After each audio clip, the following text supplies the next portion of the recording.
Bharat junior partner बनने को तैयार नहीं हुआ और ट्रंप ने आखिरकार वही किया जिसके लिए वो जाने जाते हैं। उन्होंने इंडिया पर 25% का टैरिफ लगा दिया है। परंतु दोस्तों, ये यूएसए की जीत नहीं बल्कि यूएसए की हार है। और ये हार है उसकी बौखलाहट की, जिसने मजबूर किया है ट्रंप को झुकने के लिए, और वो भी मोदी के एक बयान के बाद। दोस्तों, कल ही की बात है जब प्राइम मिनिस्टर नरेंद्र मोदी ने संसद में बयान दिया कि भारत और पाकिस्तान के बीच में जो सीज फायर हुआ था उसमें ट्रंप की कोई भूमिका नहीं है।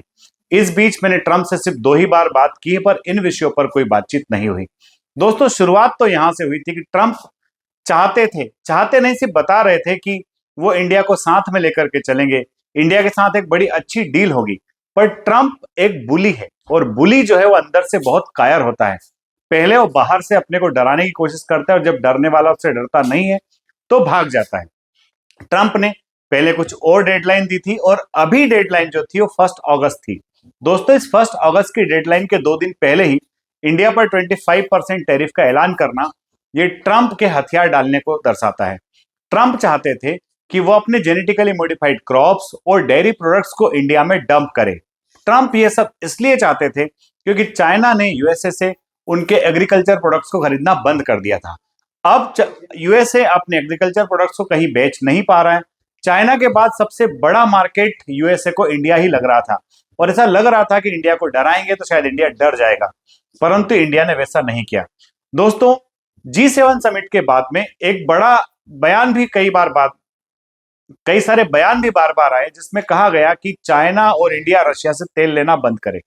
हम सब कुछ मान लेते, परंतु ट्रंप ने हमें जूनियर पार्टनर दिखाने की कोशिश की। ट्रंप ने कहीं ना कहीं ये दिखाने की कोशिश की कि पाकिस्तान और इंडिया जो है वो दोनों बराबर वेटेज रखते हैं यूएसए के लिए, जबकि ऐसा बिल्कुल नहीं है। और ये पूरी दुनिया को दिखाने के लिए ट्रंप ने पहले पाकिस्तान के आर्मी चीफ को बुलाया, उनको वहां डिनर कराया, और उस दौरान इंडिया के प्राइम मिनिस्टर को भी इन्वाइट किया। सोची समझी चाल तो ये थी कि इंडिया के प्राइम मिनिस्टर को बुला करके वहां नीचा दिखाया जाएगा, पर हमारे प्राइम मिनिस्टर भी इतने झुकने वाले कहाँ हैं। वो पहले ही समझदार थे, उन्होंने कह दिया कि भाई मेरे पास इस बार तो टाइम नहीं है, मैं ऑलरेडी बिजी हूं, फिर कभी देखा जाएगा। जब हमारे 5th जनरेशन के फाइटर जेट्स को खरीदने की बात आती है तो यूएसए बार बार कहता है कि आप हमसे खरीद लो, आप हमारे F-35 खरीद लो, परंतु इंडिया ने मन बना ही लिया है कि हमें अब और आगे उस डायरेक्शन में नहीं बढ़ना है जहां हमेशा धोखा ही धोखा हो, जहां जरूरत पड़ने पर कोई हमारे साथ खड़ा ना हो। अब ये सारा सिनेरियो जब बनता हुआ दिख रहा है तो ट्रंप ने ये टैरिफ लगा करके असलियत और सच्चाई सामने ला ही दी है। और एक उनका रिसेंट बयान कि हम पाकिस्तान में तेल के संसाधनों को डेवलप करने में हेल्प करेंगे, और हो सकता है एक ऐसा दिन हो जब पाकिस्तान इंडिया को तेल बेचे, तो ये मुंगेरी लाल के सपने देखने जैसा है। ट्रंप के सपने किसी भी हालत में साकार नहीं होने वाले हैं। ये इंडिया है जो एक जज्बे के साथ खड़ा है।